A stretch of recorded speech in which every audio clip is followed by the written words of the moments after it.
Salam ma famille, c'est Chrono d'Atlas, j'espère que vous allez bien. Alors voilà, on a fait la fête, c'était l'euphorie, tout le monde était content, et moi le premier.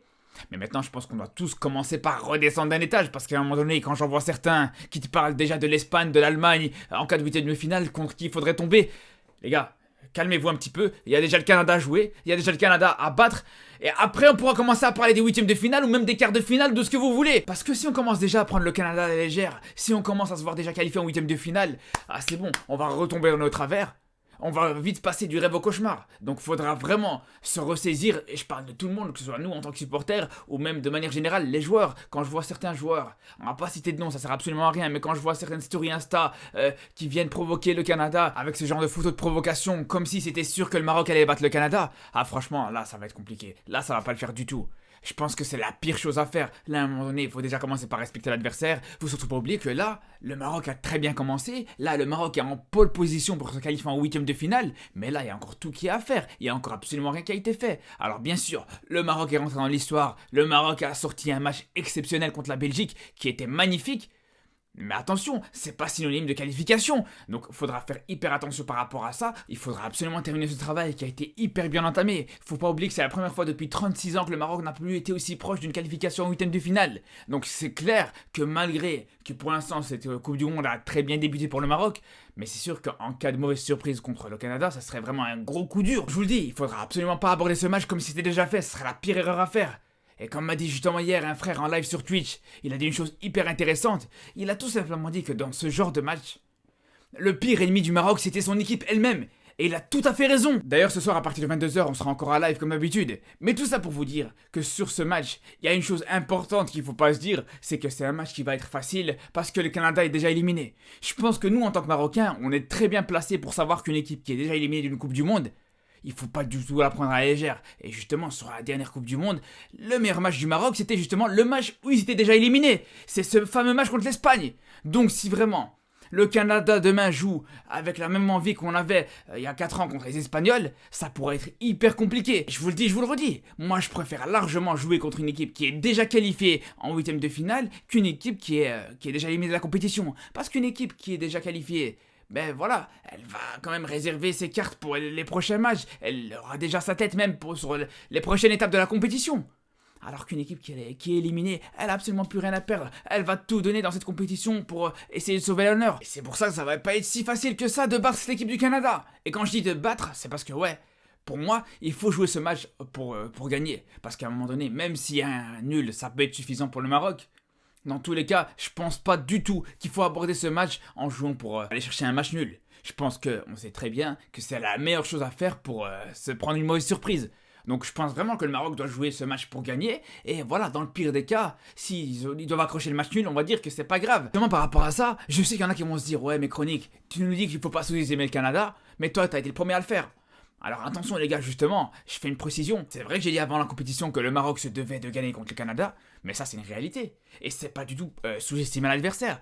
Le fait de dire que le Maroc est supérieur au Canada, le fait de dire que cet effectif marocain il est supérieur à l'effectif canadien, c'est pas du tout prendre à la légère le Canada, au contraire. Je sais que le Canada c'est une équipe qui a des qualités, je sais que c'est une équipe qu'il faut pas prendre à la légère et qui peut surprendre les grosses équipes, mais malgré tout pour moi, le Maroc reste supérieur. Et au final, cette Coupe du Monde, elle l'a confirmé. C'est vrai que le Canada a été tenu en échec contre des équipes que le Maroc a tenu en échec. Après, attention, encore une fois, ça n'empêche pas que le Canada, c'est une équipe qui est remplie de qualité, auquel il faudra faire hyper attention. Et je commence par exemple par parler de Davis. On sait très bien que Davis, c'est un joueur clé dans cette équipe canadienne. C'est vraiment loin d'être ce fameux latéral au Bayern. Il est vraiment partout sur le terrain quand il joue avec le Canada. Il a cette position dédiée au coup d'envoi du match, mais une fois qu'il commence, comme vous voyez sur cette carte, il est partout. Il est partout sur le terrain. Tu peux le retrouver dans tu peux le retrouver sur le côté gauche, sur le côté droit. Il apporte énormément dans le jeu canadien. Et ça que ce soit offensivement, avec des ballons qu'il peut proposer dans la profondeur par exemple, avec des centres, avec des passes clés, ou même défensivement, il est partout aussi. Il court énormément, c'est un joueur infatigable. On le voit souvent faire des retours défensifs et surprendre totalement les milieux de terrain adverses avec des récupérations dans les pieds. Donc les deux milieux de terrain marocains, que ce soit Ounahi ou Amala, qui manquent un petit peu de justesse technique depuis le début de cette Coupe du Monde, ils devront être hyper vigilants là-dessus.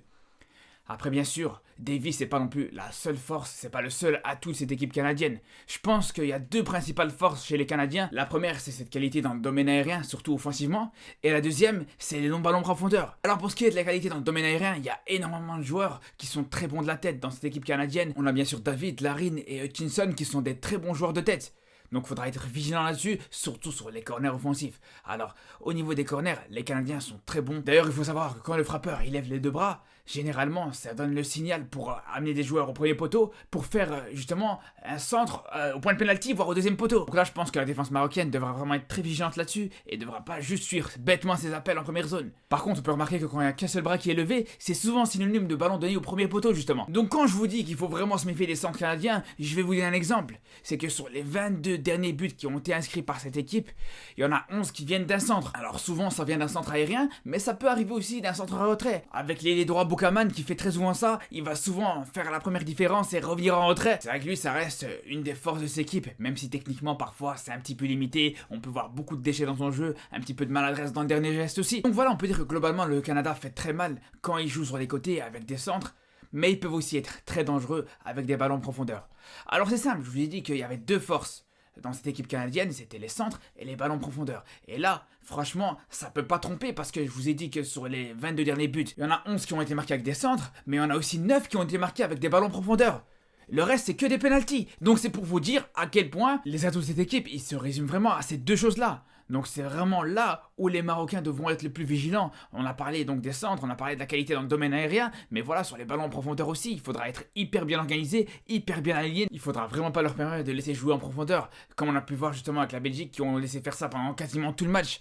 Et là, justement, les latéraux marocains devront être hyper vigilants et devront pas laisser d'espace derrière le dos et devront vraiment être bien organisés et rester alignés un maximum avec le reste de leur défense. Après, une fois qu'on a dit ça, moi personnellement, il y a une chose qui m'a vraiment surpris avec cette équipe, c'est que totalement paradoxal, mais autant offensivement ils sont monstrueux dans les duels aériens, mais défensivement c'est très fébrile. Défensivement ça manque vraiment de discipline. C'est vraiment comme ça qu'ils encaissent le plus de buts. Sur les 13 derniers buts qu'ils ont pris, il y en a 7 qui viennent d'un ballon aérien. Donc ça, vraiment c'est un match pour une série. Après on a aussi vu contre la Croatie que c'était une équipe qui pouvait se faire surprendre sur des frappes à l'extérieur de la surface. Donc là, bien sûr que c'est quelque chose qu'il faudra absolument exploiter. Et je pense qu'ils ont une grosse faiblesse, c'est bien sûr le manque d'organisation qu'on peut trouver par moments dans leur défense. C'est vrai qu'on voit souvent cette défense qui met de l'agressivité, qui essaie de récupérer des ballons assez rapidement, mais qui sacrifie totalement leur organisation pour retrouver au final une défense qui aura totalement perdu son alignement. Et ça justement, c'est quelque chose qui risque de produire beaucoup contre le Maroc, parce que justement, comme je vous disais en début de vidéo, c'est une équipe qui aura rien à perdre. C'est une équipe qui va s'exposer, qui va essayer d'attaquer, qui va essayer d'être agressive un maximum. Donc c'est vrai que ça peut compliquer un petit peu la relance marocaine, mais je pense qu'une fois que le Maroc aura cette possibilité de relancer, aura cette possibilité de trouver la profondeur, là, les Marocains pourront s'y faire très mal. Donc je vous le dis les gars, honnêtement, bien sûr que c'est un match qui est largement prenable. C'est un match que le Maroc peut gagner. Le Maroc a rendez-vous avec son histoire. Le Maroc a cette possibilité de se qualifier demain pour la deuxième fois de son histoire en huitième de finale. Ça peut être historique. Il faudra pas manquer ce rendez-vous. De toute façon, on se retrouve demain, bien sûr, pour suivre cette rencontre en direct en live Twitch. Donc à très très vite. Et surtout d'ici là, prenez soin de vous.